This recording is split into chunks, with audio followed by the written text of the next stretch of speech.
What's up everyone, it's Sam here, and today I want to show you guys exactly how you can use this specific software to calculate what the costs are going to be to sell a product on Amazon. So what I want to do today is I want to take you guys into my laptop and kind of show you guys step-by-step process on what I do when I'm doing the product research phase of my business and how I can calculate exactly what it's going to cost me to sell those products on Amazon. And so, with that being said, guys, let's get right into it. If you wanna hit the road, then let's go then. Let's just go and see the world and just show them what it really means to live life golden. Yeah, we'll go.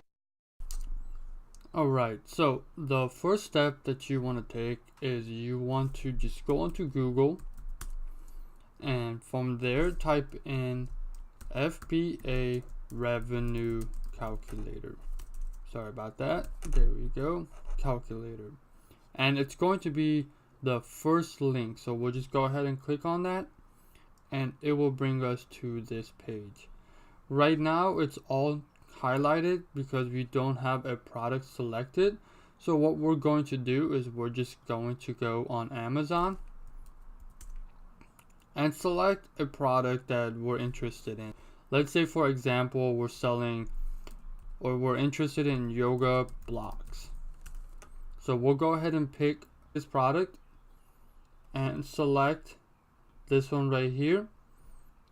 And once we're on the listing page, what we're looking for is one, the price, and two, we're looking for the ASIN. And the ASIN, guys, is usually going to be right underneath the product description where the product details are, and it's going to be right here. So we're just going to go ahead, highlight that, select and copy, and we're going to paste it right over here in the search bar of the FBA calculator. So, and then we'll hit search.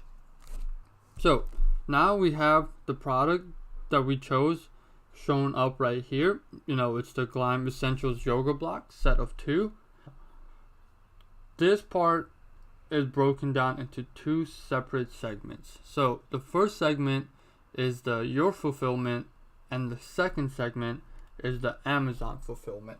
The difference between these two is that your fulfillment is basically if you are doing all the shipping and handling yourself. So instead of having your products shipped to an Amazon warehouse, you get them shipped to your own warehouse or to your own garage, and from there you fulfill those orders yourself. Since we're not really interested or focused on our own fulfillment or the FBM side, we're just gonna focus over here on the Amazon fulfillment. As you can see, there are less blocks to fill in than your fulfillment. So I'll go ahead and kind of explain to you guys what these 3 blocks represent. So the first one is obviously the item price. So what is the price that you've selected selling for on Amazon?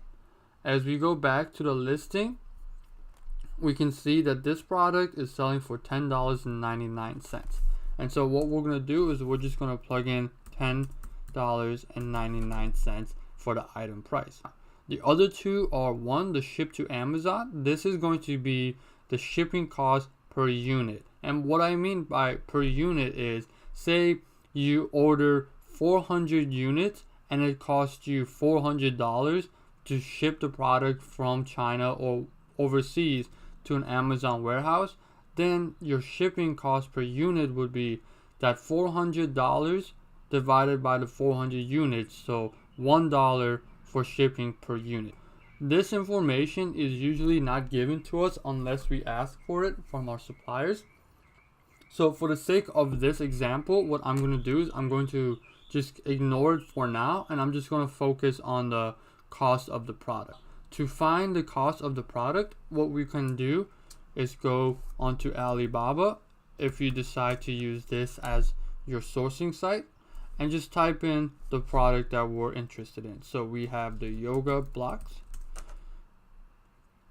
Once we have it up, we're just going to find one that's very similar to the product that we selected on Amazon. So if I look at this, you can tell that that one is very similar to this product right here, with the sharp flat edges.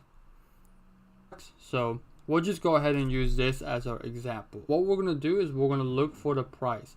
So for this one, it's going anywhere from 50 cents to $1 per piece.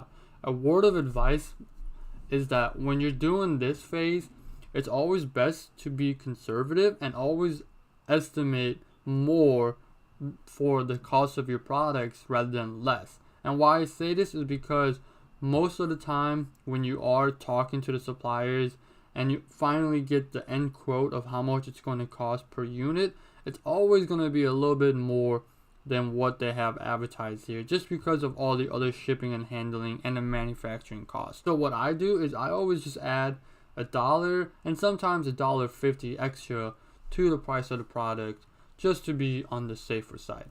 What I'll do is go back to the revenue calculator and I will insert $2.50 as the cost of my product. And once I have those two information, I'll just go ahead and click calculate, and it's going to show me a bunch of new information that I didn't know before. To kind of break it down, up here again we have the price of the product. Now we see the selling on Amazon fees. This is basically, guys, just the referral fees, just to be able to sell your product on the Amazon platform. And for this specific product, the yoga blocks, it's $1.65 is the cost for the Amazon fees. The next set of information that's going to be very useful for us is going to be this $3.47, which is the fulfillment by Amazon fees. Now this is basically just, the cost of them shipping and handling it, and the customer service on their end as well.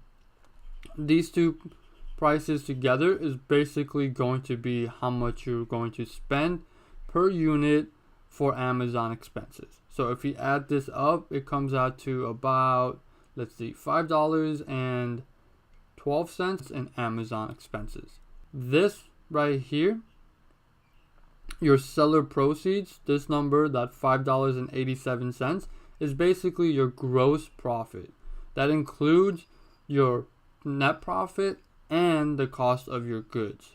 If we subtract the cost of our goods from this price, that $2.50, it leaves us with a net profit of $3.37 per unit for a net margin of 30.66%.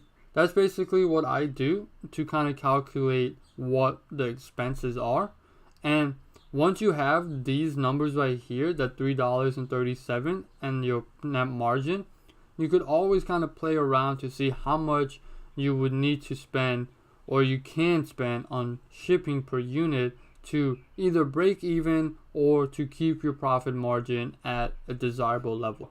For example, remember how we were conservative on this product? If we say instead of $2.50, say it costs us $1.50, $1 less, then our net profit goes up by $1. However, if it costs us another $1 right here to ship the product per unit, then we're back at that $3.37 for that 30.66% profit margin. Definitely consider these expenses and your net profit, because at the end of the day, a lot of this is going to be taken away either for your shipping expense, the storage fees, or especially in the beginning, it's going to be cut down by your PPC campaigns to kind of help you boost your sales and to grow your business and get those early reviews as well.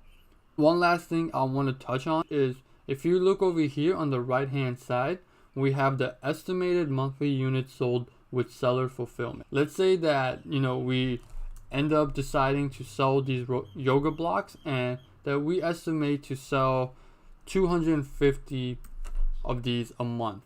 The nice thing about this part right here is it tells you exactly what your revenue is going to be, your cost, how much you're going to get as your seller's proceeds or your gross profit, and your net profit. If we sell 250 yoga blocks in a month, we'll make $2,747.50 in revenue.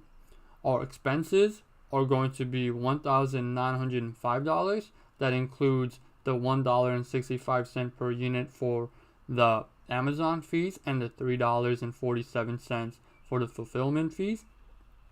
And then that revenue subtracted by the cost will give us the seller proceeds.